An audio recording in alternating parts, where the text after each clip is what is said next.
Hello, എല്ലാവർക്കും നമസ്കാരം. ഞാൻ നിങ്ങളുടെ ക്വാറന്റൈൻ ടീച്ചർ. ഞാൻ ഇന്ന് വന്നേക്കുന്നത് ഒരു പുതിയ വീഡിയോ ആയിട്ടാണ്.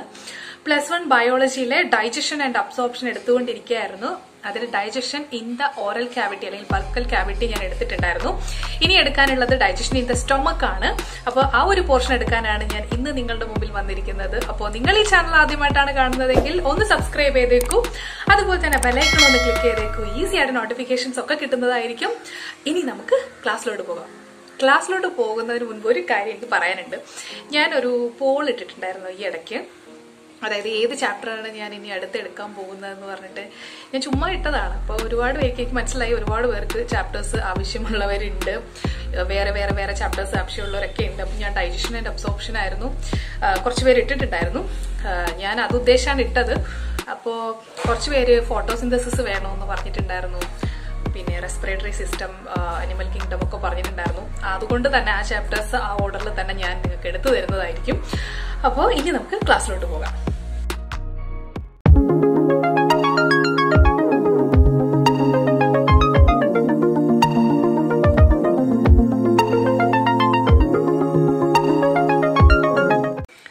അപ്പൊ നമ്മൾ സ്റ്റാർച്ചിന്റെ ഡൈജഷൻ ആയിരുന്നു ഫസ്റ്റ് സ്റ്റാർട്ട് ചെയ്തത്. അതായത് ഓറൽ ക്യാവിറ്റിയിൽ ഉണ്ടാകുന്ന ഡൈജഷൻ ആയിരുന്നു നമ്മൾ ഫസ്റ്റ് പറഞ്ഞത്.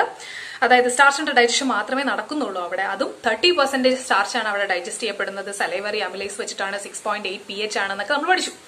ഇനി ഞാൻ പഠിപ്പിക്കാൻ പോകുന്നത് ഡൈജഷൻ ഇൻ ദ സ്റ്റൊമക്ക്. സ്റ്റൊമക്കിൽ എന്തൊക്കെ മാറ്റങ്ങൾ, ചേഞ്ചസ്, എന്തൊക്കെ ഡൈജഷൻസ് ഒക്കെയാണ് നടക്കുന്നത്, അവിടെ എന്തൊക്കെ എൻസൈംസുകളാണ് ആക്ട് ചെയ്യുന്നത്, അവിടെ ആരൊക്കെയാണ്, എത്ര pH-ലാണ്, എങ്ങനെയൊക്കെയാണ് എന്നുള്ളതാണ് ഇന്നത്തെ വീഡിയോയിൽ പഠിപ്പിക്കുന്നത്. അപ്പോ ഞാൻ ഓൾറെഡി നേരത്തെ അനാട്ടമി പഠിപ്പിച്ചു വന്നപ്പോൾ ഞാൻ പറഞ്ഞിരുന്നു എന്താണ് മ്യൂക്കോസയില് ഗ്യാസ്ട്രിക് ഗ്ലാൻസുകൾ ഉണ്ട് എന്ന് ഞാൻ പഠിപ്പിച്ചു തന്നായിരുന്നു. സ്റ്റൊമക്കിലാണെങ്കിൽ മ്യൂക്കോസയിലെ ഗ്യാസ്ട്രിക് ഗ്ലാൻസുകൾ ഉണ്ട്, റൂഗയുണ്ട് എന്നൊക്കെ ഞാൻ പഠിപ്പിച്ചു തന്നു അല്ലെ.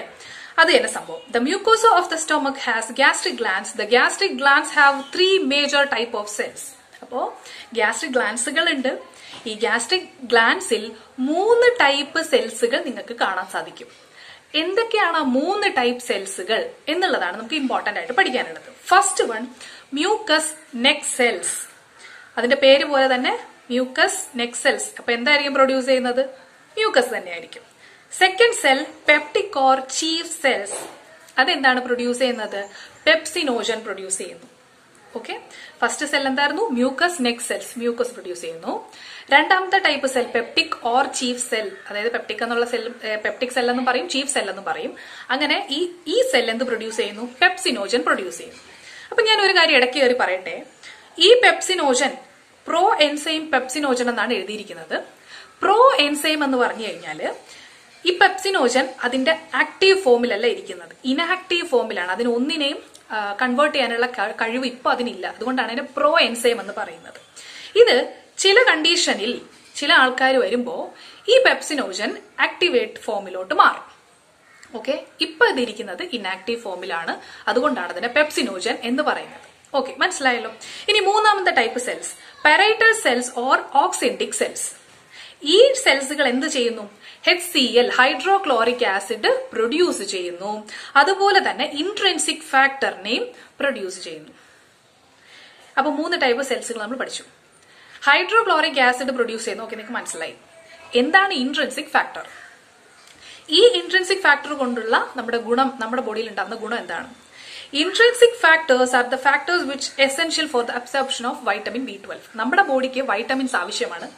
വൈറ്റമിൻ പല ടൈപ്പ് വൈറ്റമിൻസ് നിങ്ങൾക്കറിയാം. A, D, E, K അറിയാം. പിന്നെ B1, B2, B12, B6, B7 അങ്ങനെ പല ടൈപ്പ്, വൈറ്റമിൻ B6 അങ്ങനെ ഓരോന്ന് പറഞ്ഞിട്ട് പല ടൈപ്പ് വൈറ്റമിൻസ് ഉണ്ട്.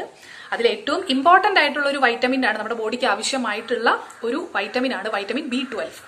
ഈ വൈറ്റമിൻ B12 ഇല്ലെങ്കിൽ നമുക്ക് പലതരത്തിലുള്ള അനീമിയാസ്, അതായത് ബ്ലഡിന്റെ ഹിമോഗ്ലോബിൻ കണ്ടന്റ് കുറയുന്ന കണ്ടീഷൻ, അനീമിയ ഉണ്ടാകുന്നുണ്ട്. അപ്പോ വൈറ്റമിൻ B12ന്റെ അബ്സോർപ്ഷൻ നടക്കണമെങ്കിൽ നമ്മുടെ ബോഡിയിൽ ഇൻട്രിൻസിക് ഫാക്ടർ എന്ന് പറയുന്ന സംഭവം ഉണ്ടായിരിക്കണം. അതാണ് അതിന്റെ ഇവിടത്തെയുള്ള ഉപയോഗം. ഓക്കെ, ഇത്ര നിങ്ങൾക്ക് മനസ്സിലായല്ലോ. ഇനി the stomach stores the food for 4 to 5 hours. നമ്മളൊരു ഫുഡ് കഴിച്ചു കഴിഞ്ഞാൽ നമ്മുടെ സ്റ്റൊമക്കിൽ 4 to 5 hours അത് ഉണ്ടാകും. ആ ഫുഡ് അവിടെ ഉണ്ടാവും. അവിടെ വെറുതെ ഇരിക്കുമല്ല, ഇവിടെ ഈ പ്രോസസ് ഒക്കെ നടക്കാൻ പോവാണ്. The food mixes thoroughly with the acidic gastric juice of the stomach by the churning movements of its muscular wall and it is called chyme. നമ്മൾ നേരത്തെ ഓറൽ ക്യാവിറ്റിയിലുള്ള ഡൈജഷൻ പഠിപ്പിച്ചപ്പോൾ നമ്മൾ പറഞ്ഞു ഫുഡ് മ്യൂക്കസുമായിട്ട് മിക്സ് ചെയ്തതിനു ശേഷം അതൊരു ഫോമിൽ മാറുന്നുണ്ട്, അതിനെ പറയുന്ന പേരാണ് ബോളസ് എന്ന് നമ്മൾ പഠിച്ചു. അതേപോലത്തെ ഒരു സംഭവം തന്നെയാണ് ഇവിടെ കൈം എന്ന് പറയുന്നത്. അതായത് നമ്മുടെ ഗ്യാസ്ട്രിക് ഗ്ലാൻസിൽ പ്രൊഡ്യൂസ് ചെയ്യുന്ന ഗ്യാസ്ട്രിക് ജ്യൂസ്, ഗ്യാസ്ട്രിക് ഗ്ലാൻസിൽ നിന്ന് പ്രൊഡ്യൂസ് ചെയ്യുന്ന എല്ലാത്തിനും നമ്മൾ ഗ്യാസ്ട്രിക് ജ്യൂസ് എന്നാണ് പറയുന്നത്. ഈ ഗ്യാസ്ട്രിക് ജ്യൂസ് അസിഡിക് ആണ്. അതായത് അസിഡിക് എന്ന് പറയുമ്പോൾ എന്താണ്, pH <7 ആണ്. pH <7 ആണെങ്കിൽ നമ്മൾ ആൽക്കലൈൻ എന്ന് പറയും. pH 7 ആണെങ്കിൽ നമ്മൾ വാട്ടർ ഒക്കെ അതിന്റെ എക്സാമ്പിൾ ആണ്, ന്യൂട്രൽ എന്ന് പറയും.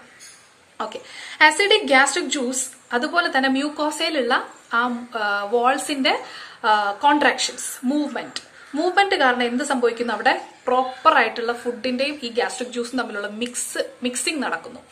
ഈ ഒരു മിക്സിംഗ് നടക്കുന്നു, അങ്ങനെ ഫോം ചെയ്യുന്ന ആ ഒരു ഫുഡിനെ നമ്മൾ കൈം എന്ന് വിളിക്കുന്നു.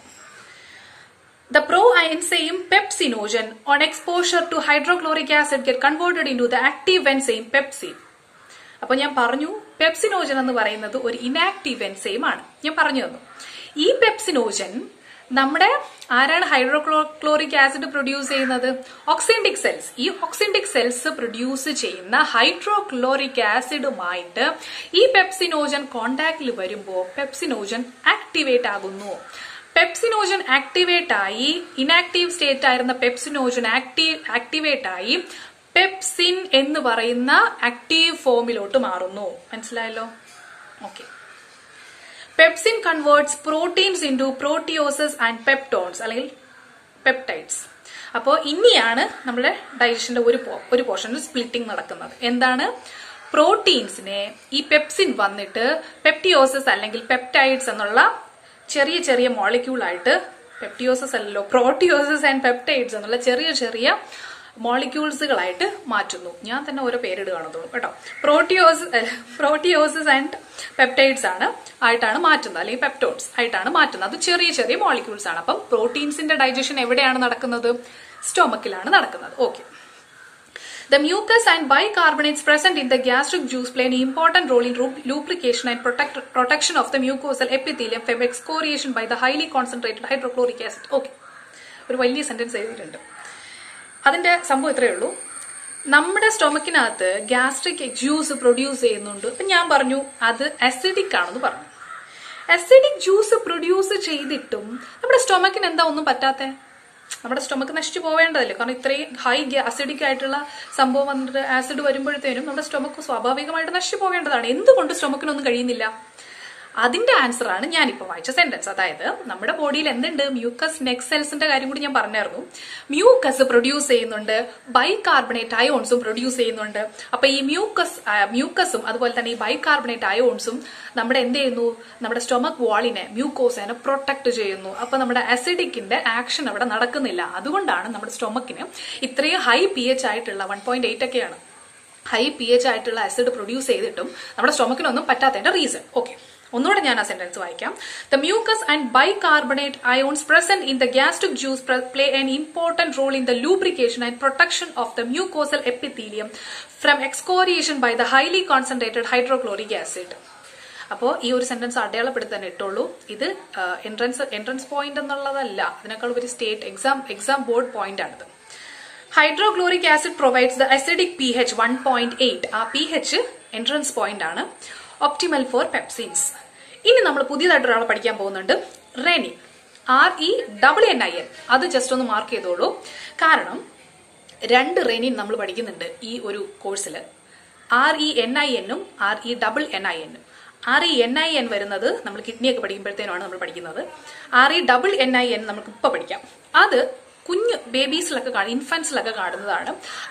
അവരുടെ മിൽക്ക് പ്രോട്ടീൻസിനെ ഡൈജസ്റ്റ് ചെയ്യാൻ വേണ്ടിയിട്ട് പ്രൊഡ്യൂസ് ചെയ്യുന്ന എൻസൈമാണ് RENNIN, റെനിൻ പ്രൊഡ്യൂസ് ചെയ്യുന്നത്. ഓക്കെ, അത് ജസ്റ്റ് ഒന്ന് മാർക്ക് ചെയ്ത് വെക്കാം. Small amount of lipases are also secreted by the gastric glands. ഈ ഒരു സെന്റൻസും identify the wrong statement or true സ്റ്റേറ്റ്മെന്റിൽ നമുക്ക് പ്രതീക്ഷിക്കാവുന്നതാണ്. കാരണം കുറച്ച് ലിപ്പൈസസും ഇവിടെ പ്രൊഡ്യൂസ് ചെയ്യുന്നുണ്ട്. ലിപ്പൈസസ് മെയിൻ ആയിട്ട് ഫാറ്റിന്റെ മെറ്റബോളിസം അല്ലെ ഫാറ്റിന്റെ ഡൈജഷന് വേണ്ടിയിട്ടാണ് ലിപ്പൈസസ് ഉള്ളത്. അപ്പോൾ ലിപ്പൈസസ് കുറച്ച് എമൗണ്ട് പ്രൊഡ്യൂസ് ചെയ്യുന്നുണ്ട്. ഓക്കെ, അപ്പോൾ ഇത്രയുമാണ് ഡൈജഷൻ ഇൻ ദ സ്റ്റൊമക്കിനകത്ത് നമുക്ക് പഠിക്കാനുള്ളത്. ഇത്രയും പഠിച്ചതിൽ എന്തെങ്കിലും ഡൗട്ട് ഉണ്ടെങ്കിൽ എനിക്ക് മെസ്സേജ് ചെയ്യാൻ മടിക്കണ്ട. അപ്പോൾ Facebook, Telegram, Instagram your quarantine teacher message ചെയ്തോളൂ, ഞാൻ നിങ്ങൾക്ക് അവൈലബിൾ ആയിരിക്കും. അപ്പോൾ thank you so much for watching this video.